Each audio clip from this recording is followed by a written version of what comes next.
1절에 내가 또 말하노니 유업을 이을 자가 모든 것의 주인이나라는 표현이 있었죠. 모든 것의 주인인데 어렸을 동안에는 이 종과 다름이 없어서 아버지가 정한 때까지 이거를 사도들을 보면 사복음서 때까지죠. 사도행전부터는 아버지께서 정한 때가 언제냐면 오순절날 그날 그때까지는 사실 주인이나 다름없는데 주인처럼 하지 않고 종처럼 한 적이 많이 있었죠. 제자들이. 그러니까 마가다락방에 감람산부터 시작하면 감람산에서 또 마가다락방에서 이분들이 진짜 응답을 받고 나니 하나님이 그런 정하신 때가 있다는 겁니다. 그때 성령의 충만함을 입게 되니까 그때는 후견이나 청지기에게 배울 필요도 없고 또 초등 학문 아래에 있을 필요도 없는 거죠. 근데 그 정한 그때까지는 사실은 보면 종과 다름이 없다. 주인인데 말이지. 모든 유업을 이어받을 주인인데 아직 신앙적으로 어린 거죠. 그런 겁니다. 신앙이 어리면 아직 유업을 받을 수가 없죠. 그러니까 이 제자들이 누가 크냐, 누가 작으냐, 누가 더 크냐, 이런 거 가지고 논쟁하잖아요. 그리고 하려고 해도 사실적으로 힘이 없습니다. 지난주에도 마찬가지로 귀신 들린 아이를 이제 아버지가 데리고 왔는데 그걸 치유할 수가 없어요. 힘이 없는 거죠. 그러니까 사실적으로 살릴 수 있는 힘이 사실적으로는 없죠. 그때는 어쩔 수 없습니다. 유업을 이을 준비가 아직 안 된 거죠. 그래도 예수님이 미래를 아시고 꾸준히 계속 데리고 다니셨어요. 기다리신 거죠. 아버지께서 정하신 그때가 딱 오니까 이미 그때에는 뭐가 준비됐냐면 이제 이 복음이 들었던 복음이 아닌 이제 확실하게 체험된 복음이죠.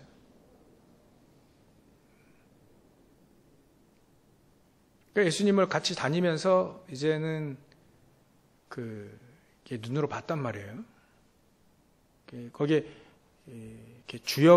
주역으로 간 게 아니고 그냥 졸졸 따라간 그런 주체가 됐었는데 이제 제자들이 예수님 승천하시고 난 다음에 이렇게 성령께서 진짜 확실하게 충만하게 임하게 되니까 그때부터는 주역이 된 거죠. 주역이. 여기 보면 표현이 주인처럼 유업을 이어받은 거예요. 그러니까 유업을 만약에 아브라함이 이삭에게 유업을 이어줄 때에는 처음에는 데려다니면서 이제 막 가르친단 말이죠. 근데 딱 이업을 넘겨줬을 때는 그만큼 준비가 다 된 거예요. 그때 넘겨주죠. 그때부터는 본격적으로 어떤 응답이 왔냐면 100년 응답이 오기도 하고요. 아니 큰 지경 샘물 파면 이제 샘물 나오는 게 아니라 샘의 근원이 막 오고 르호봇 큰 지경이 막 오고요. 그 지역에서는 파면 석유가 나온다는데 그건 아닌 것 같고요. 그 집은 속이 안 나와요. 희한하게 고기만 안 나와. 물이 나와, 물이. 그것도 좀 파야죠. 그것도 깊이. 예전에는 제가 설교 들을 때 샘 파면 거기 파면 이제 석유 나온다 했거든요. 근데 이스라엘 땅 거기에 석유 안 나오잖아요. 그 주변이 석유 나오지 거기만 안 나와요. 그죠? 이스라엘 나라가 석유 수출한다는 얘기는 저 들어본 적이 없어요. 그러니까 파면 석유 나온 게 아니라 그 땅은 파면 안 나와 아무것도. 좀 더 깊게 파야 물이 나오는 거지. 근데 그 땅에서 가장 큰 그 보물이 사실은 물이란 말이에요. 우물. 근데 샘의 근원이 막 발견됐다.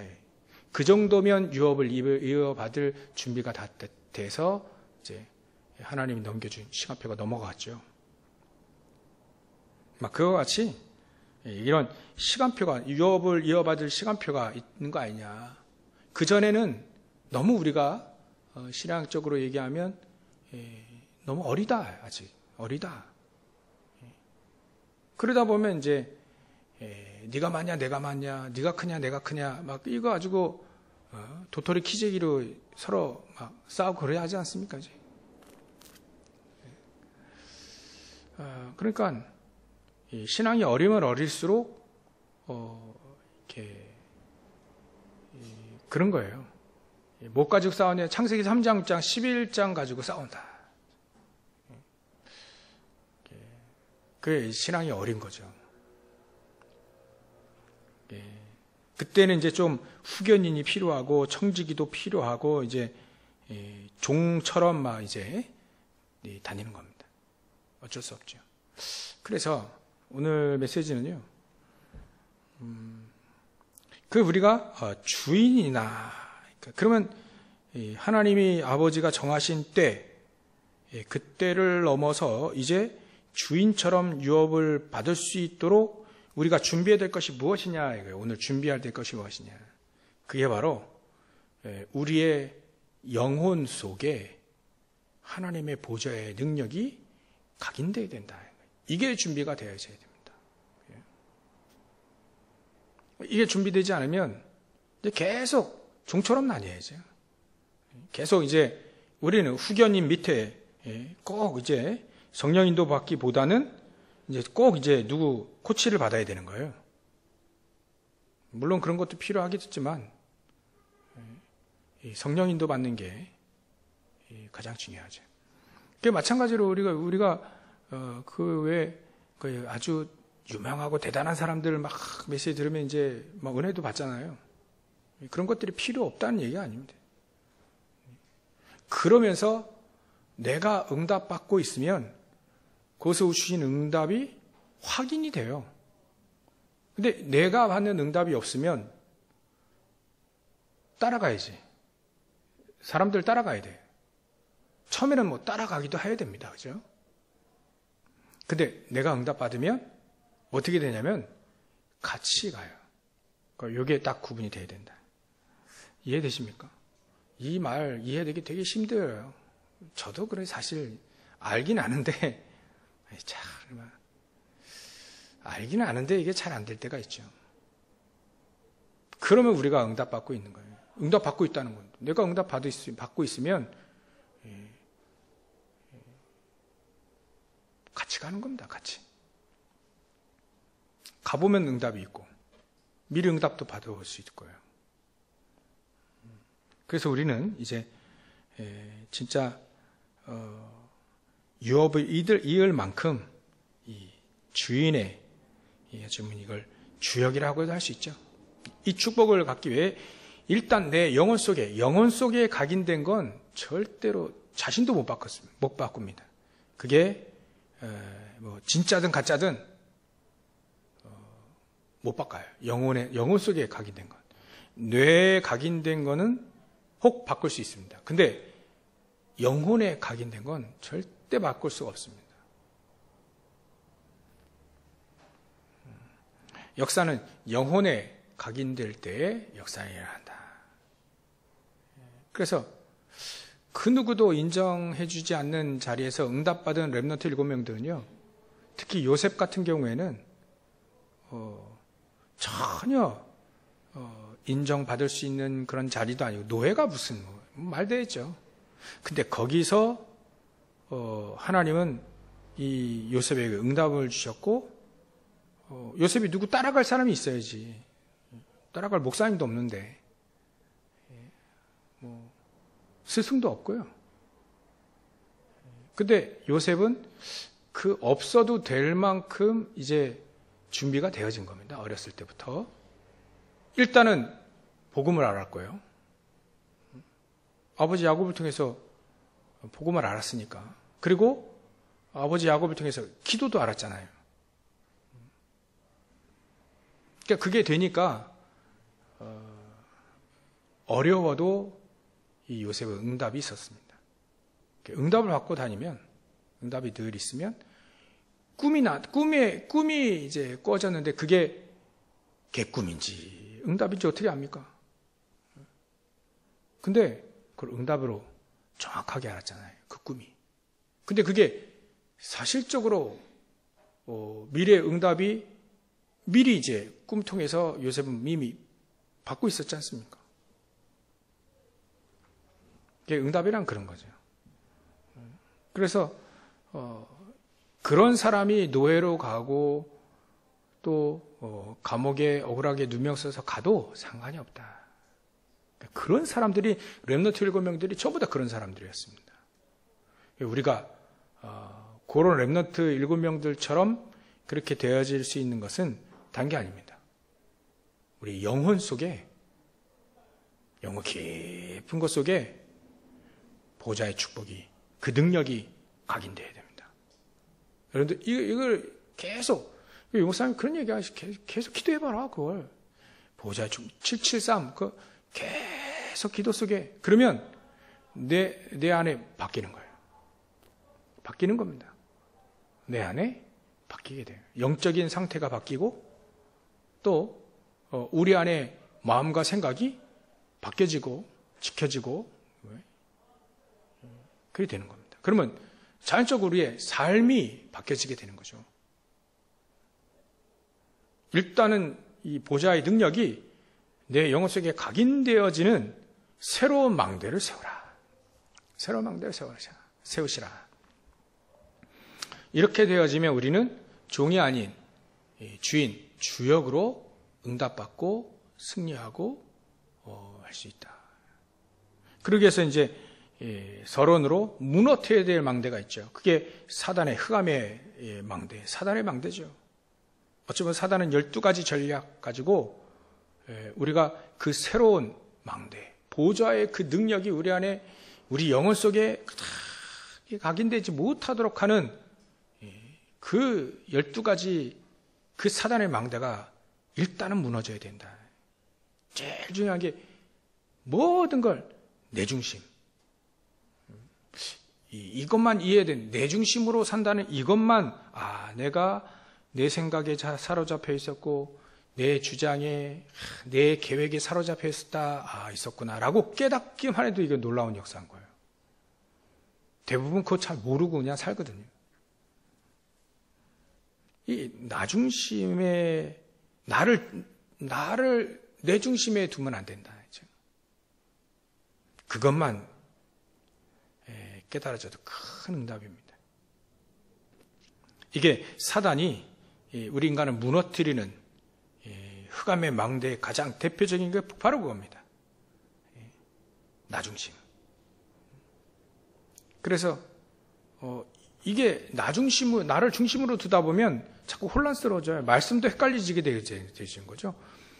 아담과 하와를 에덴 동산에서 넘어뜨릴 때 사단이 교묘한 말을 했습니다.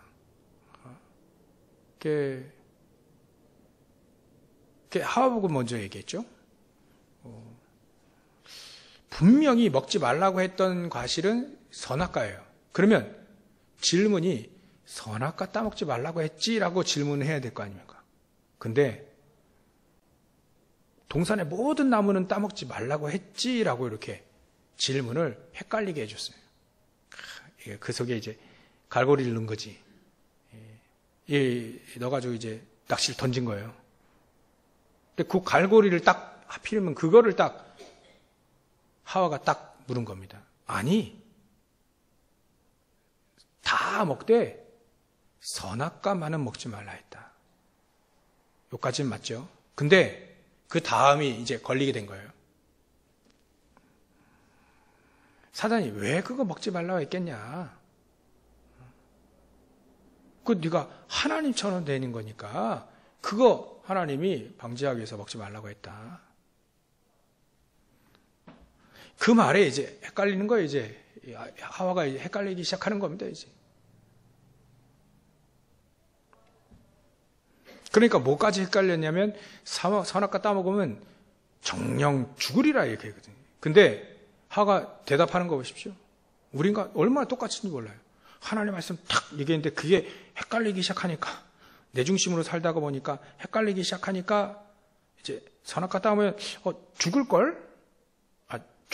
정령 죽으리라가 죽을걸? 이를 바뀐 거예요. 이게 헷갈린다는 거예요. 하나님의 언약이 헷갈린 거예요. 반드시 그러면 넘어집니다.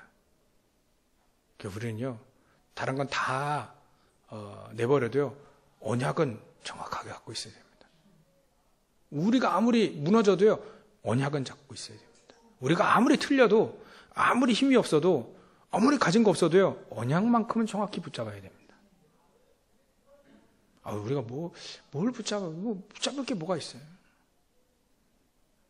언약 말고, 언약, 복음, 이것만큼은 확실하게 잡아야 돼요. 이거는 타협이 될 수가 없어요. 이건 타협이 될 수가 없어요.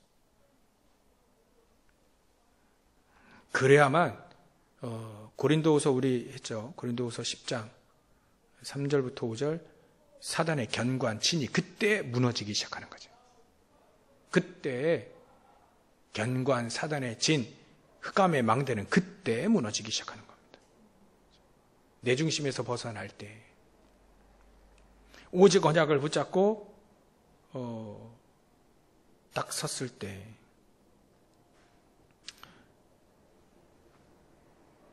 그래서 예수님도요 공생의 기간에 계속해서 한 가지만 얘기하신 거죠. 바꿔라. 너무 내 중심으로 생각하니까 복의 개념도 달리 갖고 있어요. 하나님이 원하시는 복은 완전히 그럼 잘 모르겠고 자기 중심이 내가 보기에는 그 복이라고 하는 거예요.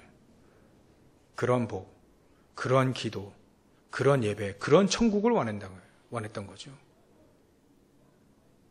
그리스도도 자기들이 원하는, 자기 민족이 원하는 그리스도를 기다렸다니까요. 얼마나 자기 중심에 빠져 있었냐면 저 예수는 우리의 기준에 맞지 않는다. 그러니까 전 그리스도가 아니다라고 얘기하지 않습니까? 자기 기준이었어요. 자기 기준. 자기들의 기준. 이 정도로 그리스도도 그래요. 어찌 그래 자기 원하는 그리스도를 기다리는지. 그래서 1900년 동안 학살당하고 후손들이 말이죠. 떼죽음 당하고 핍박당하고 추방당하고 1900년 동안의 그 사람들의 지금 싸우는 게 그 상처 가지고 싸우는 거예요. 원래 있던 그 땅에서 추방당해가지고요. 쫓겨나가지고 1900년 동안 돌아다니다가 유례왕랑 하다가 그 우리 땅이니까 2000년 전에 하나님이 우리에게 준 거니까 성경에 봐라. 나와 있거든요. 그러니까 그 땅 차지하겠다는 거지. 나름대로 일리는 있지만 말이죠. 그게 왜 나라를 기어코 세우려고 하냐. 1900년 동안 학살당했어요. 추방당했고요. 여러 나라에서 계속 추방당했어요. 그러니까 국가라고 하는 그런 이게 든든한 이 조직이 없으니까 우리가 이렇게 당할 수밖에 없다. 그래서 국가를 세운 거예요.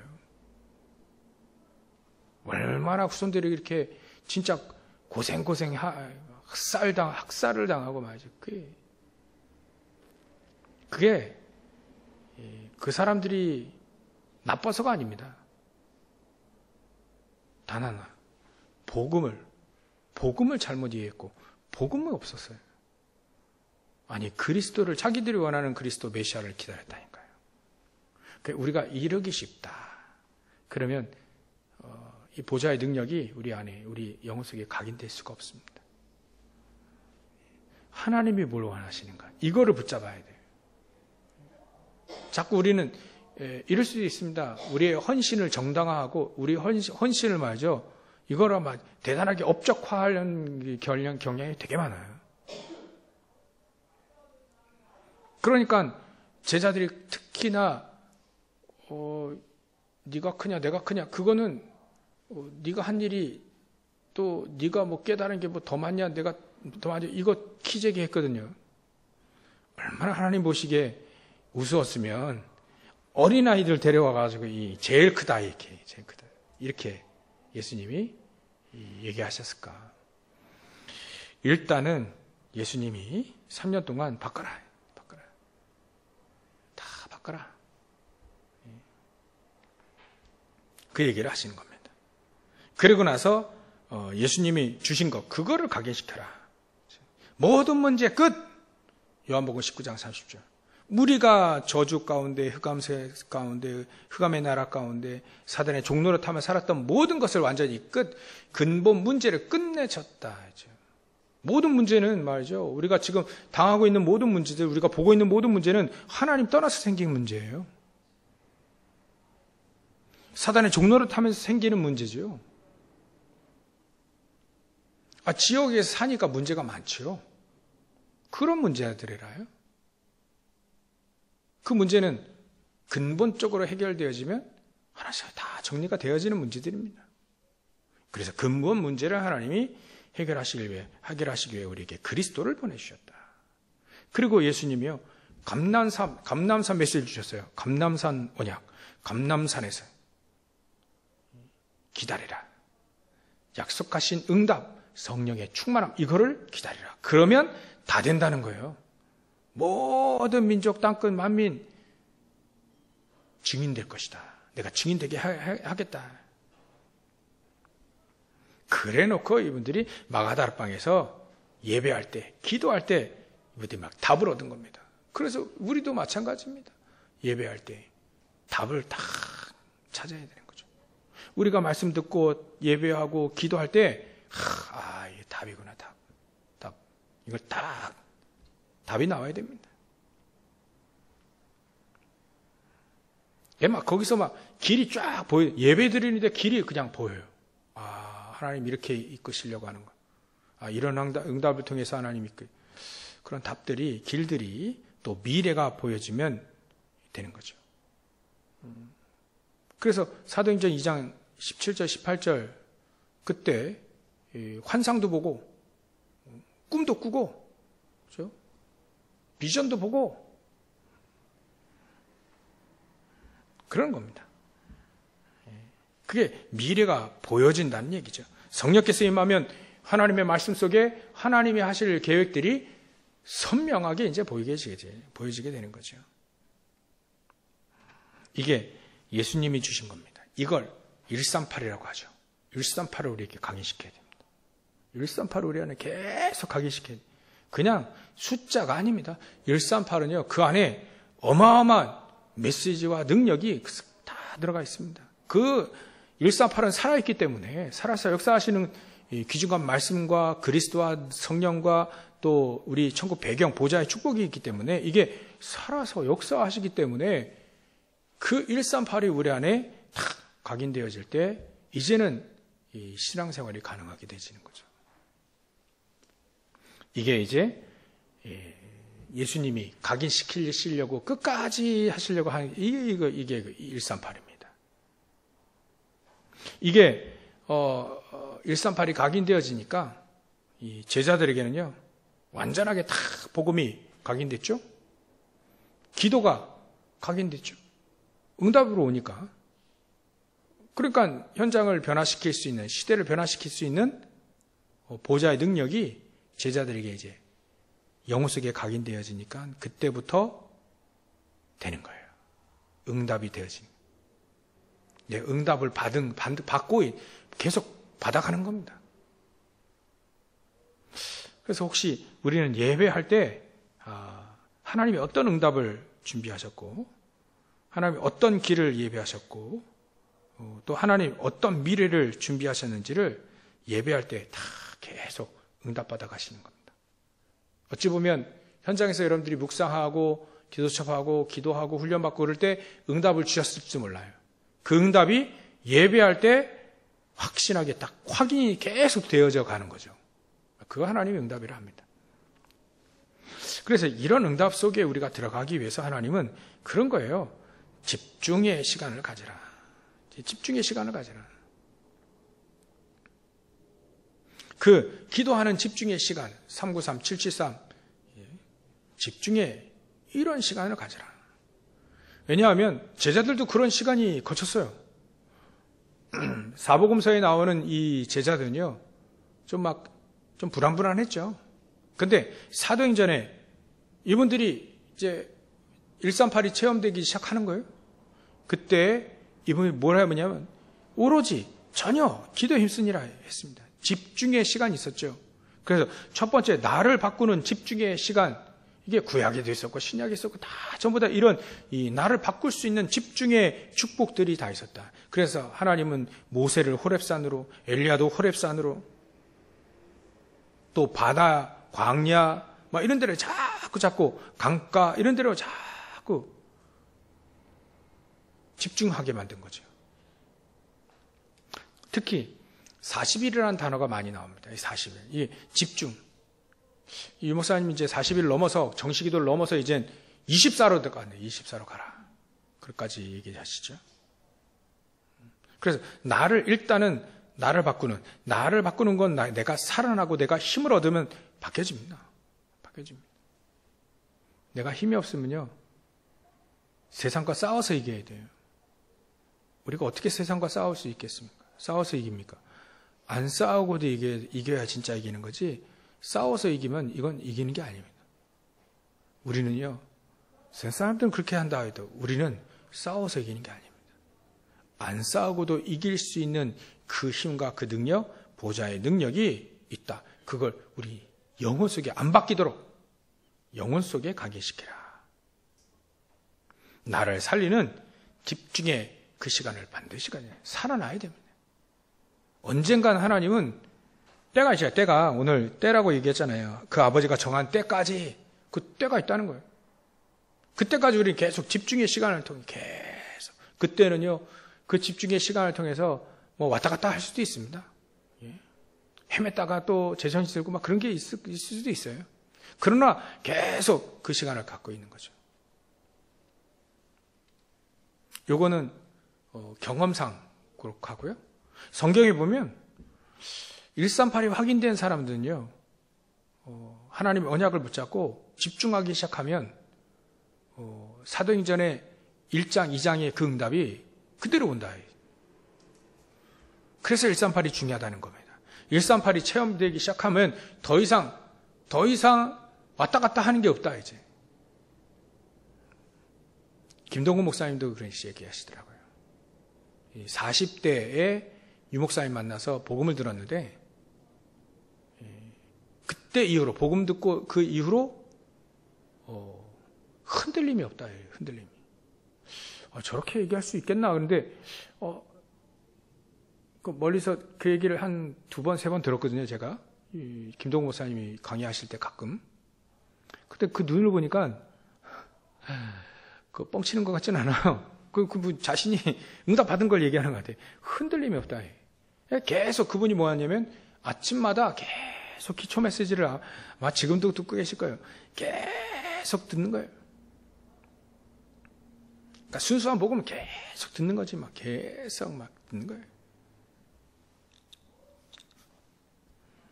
그러니까 어찌 보면 메시지를 24로 들어버리니까 24의 24시간이 아니라 24 그냥 오직으로 메시지를 듣고 기도하니까 되는 겁니다. 그러니까 교회에 큰 문제가 와도 전혀 목사님 흔들리지 않아요. 뭐 문제가 와도 전혀 흔들리지 않는 거죠. 하나님은 그런 걸 원하지 않을까요? 교회에 문제가 없기를 하나님이 원하지 않고 문제를 통해서 응답받기를 원하시는 거지 교회 문제가 없을 수가 없어요. 왜냐하면 다 살아있는데 살아있는 사람에게 문제가 단위 있지. 그래서 문제가 없을 수는 없습니다. 근데 그 문제를 통해서 하나님은 응답을 받기 원하시는 거예요. 제대로 바로 서기 원하고 제대로 하나님의 길을 가기 원하고 하나님의 계획을 이루기 원하시는 거죠. 문제가 없으면 어떻게 요셉이 응답을 받을 수 있겠습니까? 응답을 확인하고 세상을 어떻게 살릴 수 있겠어요?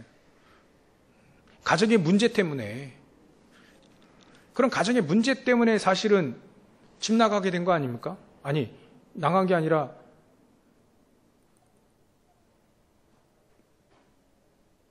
뭐라 해야 되죠? 이거 집에서 쫓겨난 건가? 그래 된 거잖아요. 아니, 팔린 거지. 그걸 어떻게 팔릴 수 있겠습니까? 그러니까 팔리는 문제, 노예로 팔리는 그 문제 때문에 응답받았다면 그건 거짓말 아니잖아요. 노예로 팔렸기에, 하나님은 그 길을 예배하는데 노예로 팔렸기에 잘 된 거죠. 노예로 안 팔리면 어디 가서 취직하면 보디발의 집에서 취직할 수 있겠습니까? 그러니까 하나님은 가장 정확한 길을 인도하신 거예요. 근데 그걸 우리가 문제라고 생각해버리면 이제 응답 못 받는 거지. 대부분 나를 살리지 않고 내가 힘 없으면 문제로 봅니다. 그걸. 문제로 봅니다. 그러면 이제 응답을 받을 수가 없는 상태가 되는 거예요. 그래서 일단은 나를 살리는 집중의 시간을 통해 내가 살아나는 내가 힘을 얻어라. 그러면 문제를 통해서 하나님은 가장 좋은 이정표, 가장 좋은 길을 인도하신다는 걸 알게 되고 그 위기 속으로, 광야 속으로 들어가게 된다. 이게 성경의 가이드입니다. 성경에서 이렇게, 하나님은 성령께서 이렇게 가이드 하십니다. 물론 문제도 하나도 없고 진짜 막 좋은 일만 있어서 하면 좋지요. 누구나 다 그걸 원하지 않습니까? 근데 렘넌트 7명들을 다 보면 심각한 문제 속에서 다 응답받았어요. 저도 이제 요즘에 그 찰스 스펄전 목사님 설계 황태자라고 하지 않습니까? 영국의 목사님인데 이분도 17살 때 처음 설교하셨다 하더라고요. 근데 이제 폭발적인 이게 응답이 오니까 이제 그때부터 이제 막 영국 막 부흥시키는 그런 역사가 일어났었는데 그 찰스 스펄전 목사님도 우울증이 있었어요. 우울증. 이런 대단한 목사님도 우울증 시달렸다는 거예요. 그래서 그 목사님 초상화를 그려야 될 텐데 초상화 그리는 화가가 한마디로 빡쳐가지고 못 그리겠다 그래. 왜냐면 하도 얼굴이 하도 매일 바뀌니까. 그러니까 얼굴을 그릴 수가 없어요. 이 표정이 나와야지 그려야 되는데 맨날 표정이 바뀌어. 우울증 때문에. 이분도 이렇게 고생을 했구나. 근데 그걸 고생이라고 했다면 하나님의 역사는 안 일어나겠죠. 그렇듯 우리는요, 문제를 두려워하지 말아요. 저도 이렇게 얘기하고 있는데요. 너 두려워하고 있지. 두려워하고 있잖아. 그 문제 없기를 원하지 않냐? 오늘도 무사히 이런 거 원하지 않냐? 다 원하는데 일단은 문제에 오면 여러분들 두려워하지 마시고 일단 나를 먼저 살리라. 그러면 그 문제 속에 응답이 있다는 거예요. 그러면 두 번째로 나를 바꾸는 이 집중 속에 이제는 교회를 바꾸는 집중의 축복이 있다. 그래서 우리 교회가 나를 바꾸는, 나를 살리는 분들이, 여러분들이 이제 계속 나를 살리는 집중 속에 익히게 되면 교회가 바뀌어집니다. 이제. 그런 분들을 통해서 바뀌어지게 되어 있어요.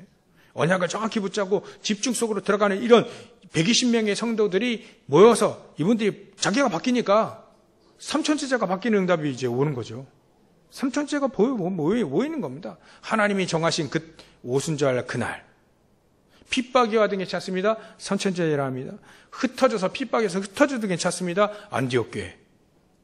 이러다 보니까 세상, 세 번째 세상을 바꾸는 그런 집중 속에 들어갈 수밖에 없죠.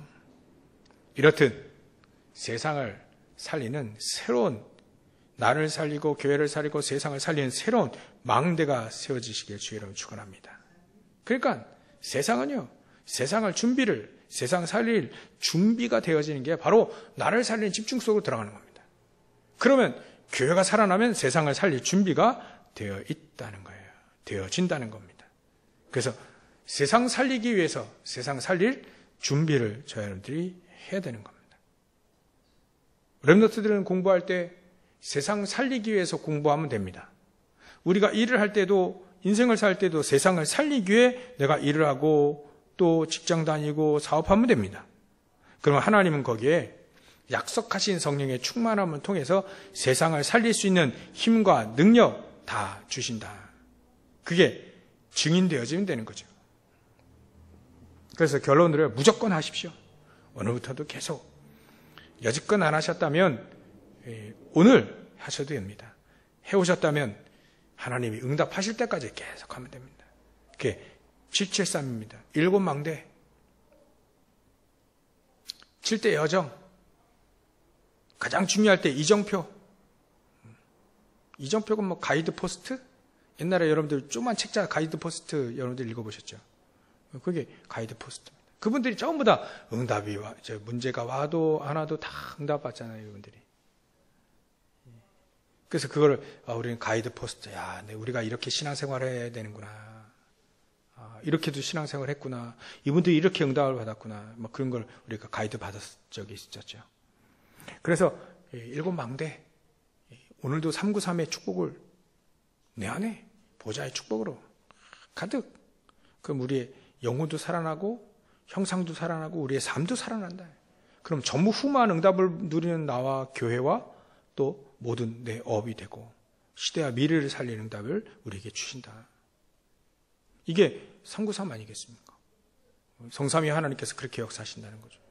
거기다가 이제 7대 망대는 393에다가 거기다가 이제 우리에게 공중권세자가 흑암 세력을 무너뜨릴 수 있는 권세 우리에게 주셨다. 그걸 누리면 됩니다. 저는 흑암 권세를 무너뜨리는 권세를 내가 누리게 해주십시오. 받았는데 갖고만 있었고 사용을 어떻게 할지 모르는데 사용해서 사실적으로 흑암 세력이 무너지는 공중권세 자문자가 무너지고 꺾어지는 그런 권세를 내가 누리게 해주십시오. 오늘도. 그래 기도합니다.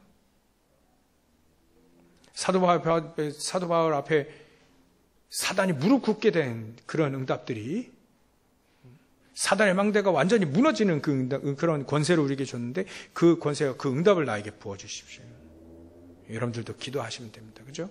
저 여러분들 같이 그렇게 기도하시면 됩니다.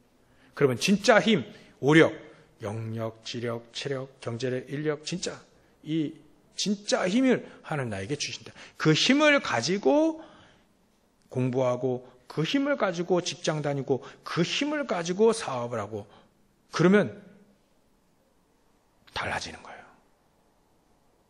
힘 하나도 없이 직장 다니는 것과 힘을 얻어서 직장 가는 건 다르잖아요. 힘 하나도 없이 어쩔 수 없이 가야 되는 직장과 공부를 하면 얼마나 힘들게요. 근데 하나님이 주신 힘을 얻으라는 거예요. 저도 목회도 마찬가지죠. 힘이 없을 때는 이리 치고 저리 치고 막 그래야 합니다. 근데 힘을 얻으면 다르겠죠. 힘을 얻을 때는 또 다르더라고요. 그러니까 힘이 있을 때나 없을 때나 달라요. 그래, 이게 진짜 사도행전에 나와 있는 그 성령의 충만함 이걸 얻어야 되겠다. 그 축복, 그 성령의 충만함, 내가 하나님 보좌의 축복이 나에게 보좌의 능력이 내 영혼 속에 각인되어야 되겠다. 계속해서 어떠한 상황이 와도 무너지지 않고 어떠한 상황이 와도 낙심하지 않는 하나님만이 주실 수 있는 보좌의 그 축복과 그 능력이 내 안에 각인되게 해주십시오. 참된 오력이 그래서 70 지역, 70 나라, 70 종족 또 70 제자 일으키는 70의 영향 우리 중자들은 그래야 되죠. 내가 70군데의 영향력을 줄 수 있도록 응답을 누려야 되죠. 누려야 됩니다. 그게 진짜 힘입니다. 그러면 이제 당연히 미리 응답받고 세 가지들이 그때 회복이 되어지는 겁니다. 그게 7대 망대입니다. 망대가 우리 안에 딱 새로운 망대가 딱 세워지는 거예요. 그러면 7대 여정을 갈 수 있게 되는 거죠. 하나님 원하시는 여정을 갖게 된다는 말입니다. 그러면 이제 저와 여러분들이 재창조된 하나님의 나라를 계속 기도하다가 이 나라의 응답을 누리게 되어지는 거죠. 여러분들, 저와 여러분들 오늘 예배를 드리고 있습니다. 예배의 의미를 다시 한번 되새겨 보십시오. 오늘 드리는 예배가 어떤 예배인지. 우리 후대를 놓고 말이죠. 우리 후대가 1대, 2대, 3대, 4대, 그 1000대를 놓고 말이죠. 1000대 너무 많으니까 한 10대, 20대, 20대, 10대 후손, 20대 후손, 그거 놓고, 아니, 그것도 멀어. 3대를 놓고, 우리가 볼 수 있는 건 거의 3대, 4대 아닙니까? 길게 장수해야 4대인데,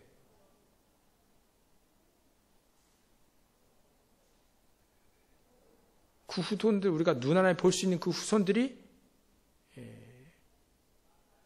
정말 하나님의 일들을 하고 사회를 막 변화시키고 그런 응답을 받을 수 있도록 그 후대, 내가 지금 드리는 이 예배의 의미를 따진다면요 어마어마합니다. 우리가 말이죠 여기서 예배를 드리고 여러분들이 어디 가서 막 혹시 그럴 일은 없지만 막 불신앙하죠. 그 옆에 후대들이 없다 할지라도요 다 알아요. 영적인 문제 다 알아요. 우리가 막 불신앙하고 그러면요 그게 후대 그 자리에 없었는데도 영적인 건 희한하게 전달되어 알아요. 우리가 여기서 예배를 드리고 하나님 부족하지만 내가 오늘 말씀을 이렇게 들었습니다. 보좌의 능력이 나에게 내 영속에 각인되게 해주십시오. 우리의 잘못 또 부족함 다 아시니까 이 축복은 나에게 가득. 그래서 하나님의 영광을 위해 살게 해주십시오. 거기에 모든 걸 다 맞추게 해주십시오. 그런 용기와 힘과 은혜와 겸손함과 또 믿음을 나에게 주십시오. 그렇게 살려고 하는 거예요. 오늘 하루도 사도행전 8장 4절부터 8절 그걸 오늘 묵상했거든요. 그러니까 사마리아 사람들이 빌립의 말도 듣고 또 표적도 보고 그가 하는 말, 메시지를 일심으로 한 마음으로 따르더라. 따랐어요. 따랐다니까요. 메시지를 따라가면 됩니다. 하라 하면 하고, 말라면 말고, 하라 하면 24 내가 해야 되겠다. 새로운 망대에 세워져야 되겠다. 73 하는 거예요. 뭔지도 모르고, 그러면 하나님 솔직하게 내가 뭔지도 모르겠는데 뭔지를 좀 알게 해주십시오. 라고 기도하는 거예요. 솔직하게. 그러면 하나씩 하나님이 메시지를 통해서 예배 통해서 하나씩 깨닫게 합니다. 그러면 깨닫는 거 가지고 더 기도하고 말이지. 그러면 되는 겁니다. 하루아침에 어마어마하게 한꺼번에 그냥 다 응답 주면요. 우리 터져버려요. 안 돼요. 하나님 다 아시니까 우리 수준대로 다 아시니까 하나씩 차근차근 이해시키고 깨닫게 하고 응답 주시고 그러는 거예요. 한꺼번에 주면 또 이제 교만하니까 그렇지 않도록 조금씩 또 줬다 뺐다 그러기도 하시잖아요. 그러니까 오늘 의미를 주신 겁니다. 우리의 3대, 4대 여기를 두고 말이죠. 내가 드리는 이 예배가 하나님 저 아이들에게 저 후손들이 하나님을 위해 쓰임받게 해주십시오. 그렇게 기도하는 겁니다. 저 후손들이 복음을 위해 쓰임받게, 복음을 위해 살게 해주십시오. 내가 드린 이 예배 의미를 또 다시 의미를 두고 말이죠. 우리가 기도하는 거예요. 예배하는 겁니다. 그래서 오늘 드리는 예배가 얼마나 귀중합니까? 그런 거를 따진다면 우리가 드리는 예배가 우리 후손들 3대, 4대, 5대, 6대 계속 그걸 두고 우리가 예배할 수 있다는 건 어마어마한 큰 축복이자 어마무시한 의미를 둔다면 어마무시한 거거든요. 이거를 말이죠. 이스라엘 민족은 예수님의 그 핏값을 메고 겁도 없이 우리와 우리 후대에게 돌려라? 자기들만 당했지 왜 후대까지? 그만큼 자신 있다는 거죠. 예수님 저 십자가 달려 죽이는 건 그만큼 자신 있다는 얘기겠죠. 그러다가 후손들이 1900년 동안 망했습니다. 그게 의미를 두면요, 그런 말 못합니다. 어떻게 자기 후대들을 놓고 맹세를 합니까? 이게 맞든 틀린다면 나만 당하기, 그게 부모의 마음 아니겠어요? 나만 당하면 되지 우리 후손까지. 아닙니다. 그래서 우리는 의미를 두고 우리가 드리는 예배와 우리가 드리는 한마디, 이게 우리 후손들에게 그대로 믿음으로 전달되어질 수 있도록 의미를 두고 말을 하고, 의미를 두고 말이죠, 우리가 예배를 드리고 의미를 두고 기도한다면 하나님은 놀라운 응답을 여러분들에게 허락하실 겁니다. 그런 축복들을 다 누리시길 주의 이름으로 축원합니다. 기도하겠습니다. 하나님께 감사와 영광을 돌립니다.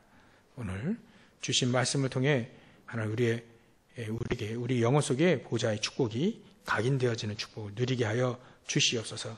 그래서 하나님이 원하시는 대로 쓰임받는 나를 살리고 교회를 살리고 세상을 살리는 응답의 주역으로 쓰임받게 역사해 주시옵소서. 거룩하신 예수님의 이름으로 기도하옵나이다.